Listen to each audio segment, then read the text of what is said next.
అందరికీ నమస్కారం. నేను రవితేజ, మీరు చూస్తున్నారు city drive world. Dear friends, నాకు చాలా మంది కామెంట్ సెక్షన్ లో లేకపోతే వాట్సాప్ లో కాల్స్ చేసి, అన్నా నేను ఏ కార్ కొనాలి, తమ్ముడు నేను ఏ కార్ కొనాలి నాకు అర్థం కావట్లేదు, నా బడ్జెట్ ఇది, నాకు కావాల్సిన నెసెసిటీస్ ఇవి అని చెప్పేసి అడుగుతూ ఉంటారు. బట్ ఒక కార్ ని మనం ఎలా సెలెక్ట్ చేసుకోవాలి? ఫస్ట్ టైం గనక మనం ఒక కార్ కొంటున్నట్లయితే గనక దానికి సంబంధించిన ఎక్స్పీరియన్స్ అనేది మనకు లేకపోయినట్లయితే గనక ఏ పారామీటర్స్ మనం ఆ కార్ ని సెలెక్ట్ చేసుకోవాలి, ఎలా చెక్ చేసుకోవాలన్న దాని గురించి మీకు ఒక క్లారిటీ అని చెప్పేసి ఇవాళ వీడియో ద్వారా అయితే మీకు ఇవ్వాలని చెప్పేసి అనుకుంటున్నాను ఫ్రెండ్స్. టోటల్ గా ఇప్పుడు నేను ఏవైతే పాయింట్స్ చెప్తున్నానో ఈ 10 పాయింట్స్ కనుక మీరు చెక్ చేసుకున్నారంటే మీరు ఒక ది బెస్ట్ కార్ అయితే చూస్ చేసుకోవచ్చు అండి. ఎవరి సపోర్ట్ లేకుండా, ఎలాంటి సపోర్ట్ లేకుండా. ఎందుకంటే మనం ఒక కార్ కొనాలి అనుకున్నప్పుడు మన రిలేటివ్స్ కానీ, మన ఫ్రెండ్స్ కానీ, లేదా మనం ఒక 2-3 కార్స్ చూస్ చేసుకున్నప్పుడు ఆ కార్స్ వాడుతున్న వారి దగ్గరికి వెళ్ళేసి ఫీడ్బ్యాక్ అని చెప్పేసి తీసుకుంటూ ఉంటాం. అలాంటప్పుడు ఏం చేస్తారంటే వారి కార్ గురించి పాజిటివ్ ఫీడ్బ్యాక్ ఇస్తారు తప్ప అందులో ఉన్న నెగిటివ్స్ అని చెప్పేసి మనకి షేర్ చేయడు. అలాంటప్పుడు ఏంటంటే మనం లాస్ అయ్యే ఛాన్సెస్ అని చెప్పేసి ఉంటాయి. కాబట్టి ఈ విషయాన్ని అయితే మీరు గుర్తుంచుకొని ఈ 10 పాయింట్స్ కనుక మీరు గుర్తు పెట్టుకున్నట్లయితే మీరు ఒక బెస్ట్ వెహికల్ అయితే చూస్ చేసుకోవచ్చు అండి. First of all budget. మీరు ఒక బడ్జెట్ ని ఫిక్స్ అయిపోండి. ఆ బడ్జెట్ కంటే కూడా కొంతమంది ఏంటంటే 2 lakhs, 3 lakhs, 4 lakhs, 5 lakhs అలాగే పెంచుకుంటూ పోతూ ఉంటారు. మనిషి ఆశాజీవండి. ఒకటి ఏంటంటే ఫీచర్స్ కనిపించే కొద్దీ ఆ ఫీచర్స్ మనం వాడతామా లేదా, అవసరం ఉన్నాయా లేదా అని చెప్పేసి అనుకోకుండా అలాగే బడ్జెట్ అని చెప్పేసి ఇంక్రీజ్ చేసుకుంటూ పోతూ ఉంటారు. అది కరెక్ట్ కాదు. ఒక బడ్జెట్ అనేది ఫిక్స్ అవ్వండి. బడ్జెట్ ని ఫిక్స్ అయిన తర్వాత కొన్ని వెహికల్స్ అనేది ఆ బడ్జెట్ లో ఏ వెహికల్స్ వస్తున్నాయని చెప్పేసి చూస్ చేసుకోండి. నెక్స్ట్ చూస్ చేసుకున్న తర్వాత కంఫర్ట్ అండ్ కన్వీనియన్స్ అనేది సెకండ్ పాయింట్ అండి. మీరు మీ ఫ్యామిలీలో ఎంతమంది ఉంటారు? 5 members ఉంటారా? 4 members ఉంటారా?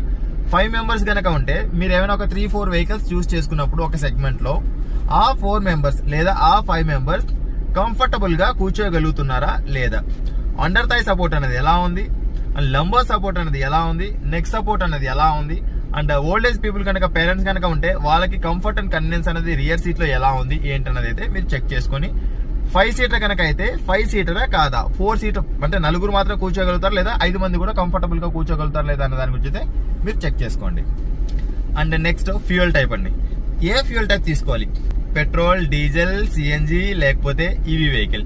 ఏ వెహికల్ చూస్ చేసుకుంటే బాగుంటుందని చెప్పేసి అనుకుంటూ ఉంటారండి. కొంతమంది ఏంటంటే నేను చాలా తక్కువ యూజ్ చేస్తాను, అలాంటప్పుడు ఈ వెహికల్కి వెళ్ళిపోతే బాగుంటుంది కదా, మెయింటెనెన్స్ కూడా తక్కువ ఉంటుంది కదా అని చెప్పేసి రకరకాలుగా ఆలోచిస్తుంటారు. దీనికి సంబంధించి ఒక డెడికేటెడ్ వీడియో అని చెప్పేసి చేశానండి. వీటికి సంబంధించి ఇంకా మీకు ఒక క్లారిటీ కావాలనుకున్నట్లయితే కనుక, మీరు నాతో మాట్లాడాలనుకున్నట్లయితే కనుక, దీనికి సంబంధించి ఒక క్లారిటీ తెచ్చుకోవాలనుకున్నట్లయితే కనుక మీరు పెయిడ్ కాల్ కన్సల్టేషన్ కూడా తీసుకోవచ్చండి. అది పెయిడ్ సర్వీస్, గుర్తుపెట్టుకోండి. అండ్ ఈ కన్సల్టేషన్ లో దీనికి టైం డ్యూరేషన్ అని చెప్పేసి ఉండదు. మీరు ఒకసారి కాల్ చేయొచ్చు.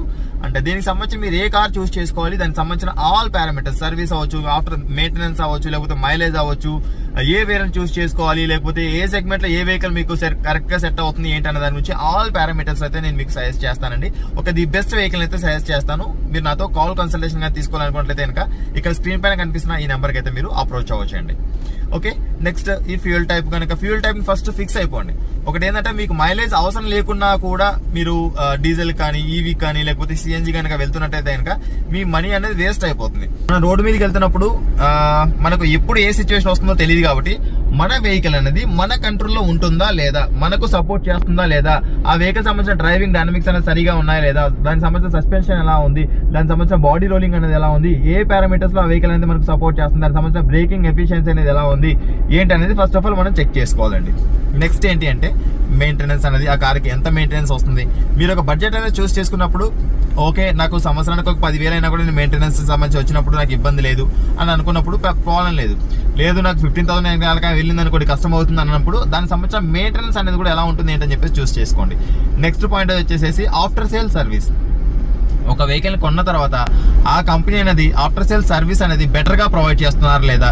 ఎందుకంటే ఇఫ్ ఇన్ కేస్ మన కారు కొన్న వెంటనే ఏదో ఒక ప్రాబ్లం వచ్చిన వెంటనే మనం సర్వీస్ సెంటర్కి వెళ్తాం. సర్వీస్ సెంటర్కి వెళ్ళినప్పుడు మన వెహికల్ ఒక నెల, 15 రోజులు లేదా ఒక 45 days అలా అక్కడే పెట్టేసుకొని మెంటల్ హరాస్మెంట్ అని చెప్పేసి చేస్తుంటారు, మెంటల్ స్ట్రెస్ అని చెప్పేసి క్రియేట్ చేస్తుంటారు. అలాంటి సందర్భాల్లో మనం చాలా ఇబ్బంది పడుతుంటాం, మానసికంగా నలిగిపోతూ ఉంటాం. ఆఫ్టర్ సేల్ సర్వీస్ అనేది ఆ కారు సంబంధించి ఎలా ఉంది ఆ కంపెనీ అని చెప్పేసి అయితే మీరు చెక్ చేసుకోండి. మీకు మైలేజ్ అనేది ఎప్పుడు అవసరం అవుతుందంటే పర్ డేకి 70 kilometers అబోవ్ తిరుగుతున్నారు అనుకోండి, మీకు ఒక మైలేజ్ అనేది కావాలి. లేదు అనుకున్నప్పుడు మీరు 40 కిలోమీటర్స్ లేదా 50 కిలోమీటర్స్ తిరుగుతున్నాను అనుకోండి పర్ డేకి, మీకు మైలేజ్ అన్నది అంత నెసెసిటీ కాదండి. అలాంటప్పుడు ఏం చేస్తారంటే ఫస్ట్ ప్రయారిటీ కింద మీరు సేఫ్టీకి ఇవ్వండి. సేఫ్టీ ఉన్న వెహికల్స్ ఏంటంటే మనకు కొంచెం మైలేజ్ అనేది తక్కువ ఇస్తాయి, బట్ మన ఫ్యామిలీని సేఫ్ గా ఉంచుతాయి అన్న విషయాన్ని అయితే గుర్తుంచుకోండి. సేఫ్టీ అండి. సేఫ్టీ అంటే ఏమనుకుంటుంటారంటే చాలా మంది ఆ కార్లో 6 ఎయిర్ బ్యాగ్స్ ఉన్నాయి, ABS ఉంది, EBD ఉంది, ట్రాక్షన్ కంట్రోల్ ఉంది, అండ్ ఎలక్ట్రానిక్ స్టెబిలిటీ కంట్రోల్ ఉన్నాయి, ఇవన్నీ చాలా ఉన్నాయి. అలాంటప్పుడు మంచి సేఫ్టీయే కదా అని చెప్పేసి అనుకుంటుంటారండి. సేఫ్టీ వేరు, సేఫ్టీ ఫీచర్స్ వేరు అండ్ సేఫ్టీ వేరు. ఈ విషయాన్ని అయితే గుర్తుంచుకోండి. ఈ సేఫ్టీ ఫీచర్స్ అన్నవి ఏం చేస్తాయంటే, ఇప్పుడు నేను ఏదైతే సేఫ్టీ ఫీచర్స్ చెప్పానో ఇవి ఏం చేస్తాయంటే ప్రమాదం జరగకుండా కాపాడతాయి. ఇఫ్ ఇన్ కేస్ ఏదైనా ఒక ప్రమాదం జరిగింది అనుకోండి, ఆ కారుకి సంబంధించిన బిల్ట్ క్వాలిటీ అన్నది మాత్రం మనల్ని కాపాడుతుంది. ఆ కారుకి సంబంధించిన బిల్ట్ క్వాలిటీ గురించి మీకు ఒక అవగాహన లేదనుకోండి, గ్లోబల్ ఎన్క్యాప్ రేటింగ్ చూడండి, లేదా అది కూడా కాదనుకున్నట్లయితే కనుక రియల్ టైమ్ యాక్సిడెంటల్ రివ్యూస్ చూడండి. రియల్ టైమ్ యాక్సిడెంటల్ రివ్యూస్ ఏంటి అంటే యూట్యూబ్ లో చాలా మీకు దొరుకుతాయి వీడియోస్ అని చెప్పేసి, ఒక 10 వీడియోస్ చూడండి. 10 వీడియోస్ లో అట్లీస్ట్ ఒక 3-4 ఆ కారుకి సంబంధించి నెగిటివ్ గా చెప్తున్నారు అనుకోండి, ఆ వెహికల్ మీరు చూస్ చేసుకోవద్దు. ఎందుకంటే ఫస్ట్ మీరు కార్ కొనాలనుకుంటుంది మీ ఫ్యామిలీ కోసం, మిమ్మల్ని మీరు కంఫర్టబుల్ గా రైడ్ చేయడానికి అండ్ మీరు సురక్షితంగా గమ్యస్థానానికి రీచ్ అవ్వడానికి. అలాంటప్పుడు మీకు ఆ కారు కనుక సేఫ్టీ లేకపోతే, మనం పర్ఫెక్ట్ గా ఉన్నా కూడా ఆపోజిట్ పర్సన్ పర్ఫెక్ట్ గా ఉంటారో లేదా మనకు తెలియదు. కాబట్టి నెక్స్ట్ ప్రయారిటీ అనేది మాత్రం ఖచ్చితంగా సేఫ్టీకి ఇవ్వండి. నెక్స్ట్ ఏంటి అంటే ఆ వెహికల్ సంబంధించిన రీసేల్ వాల్యూ అనేది ఎలా ఉంటుంది. ఆ కంపెనీకి సంబంధించి ఒక కార్ కొంటున్నప్పుడు నెక్స్ట్ మనం సేల్ చేయాలి ఒక 2-3 ఇయర్స్ అనుకున్నప్పుడు, ఆ కార్ సంబంధించిన రీసేల్ వాల్యూ అనేది మంచిగా ఉంటుందా లేదా అనే దాని గురించి కూడా మీరు చెక్ చేసుకున్నారు అనుకోండి. ఈ 10 పారామీటర్స్ కనుక మీరు చూస్ చేసుకున్నట్లయితే కనుక మీరు ఒక ది బెస్ట్ వెహికల్ అయితే సెలెక్ట్ చేసుకోవచ్చు అండి. ఎవరి సపోర్ట్ లేకుండా మీకు మీరే ఒక ఎక్స్పర్ట్ లాగైతే మీరు ఒక వెహికల్ అయితే చూస్ చేసుకోవచ్చు అండి. లేదండి బ్రదర్ నాకు ఇంకా అర్థం కావట్లేదు, నాకు ఇంకా కొన్ని డౌట్స్ ఉన్నాయి, నాకు క్లారిఫై చేసుకోవాలి అనుకుంటున్నట్లయితే కనుక ఇక్కడ స్క్రీన్ పైన కనిపిస్తున్న ఈ నెంబర్ కి మీరు కాల్ కన్సల్టేషన్ కూడా తీసుకొని దానికి సంబంధించిన ఒక క్లారిటీ అని చెప్పేసి తెలుసుకోవచ్చు అండి. ఐ థింక్ మీకు ఈ వీడియో యూస్ఫుల్ అవుతుందని చెప్పేసి అయితే నేను అనుకుంటున్నా. ఈ వీడియో కనుక మీకు నచ్చినట్లయితే లైక్ చేయండి, అదేవిధంగా మీ ఫ్రెండ్స్ అండ్ ఫ్యామిలీ మెంబర్స్ తో షేర్ చేసుకోండి. Thanks for watching. Bye bye. Seat belt ధరించండి, హెల్మెట్ ధరించండి, సురక్షితంగా ప్రయాణించండి. ఆంబులెన్స్ దారి మాత్రం మర్చిపోదు. Please don't drunk and drive. బోలో భారత్ మాతా కీ జై.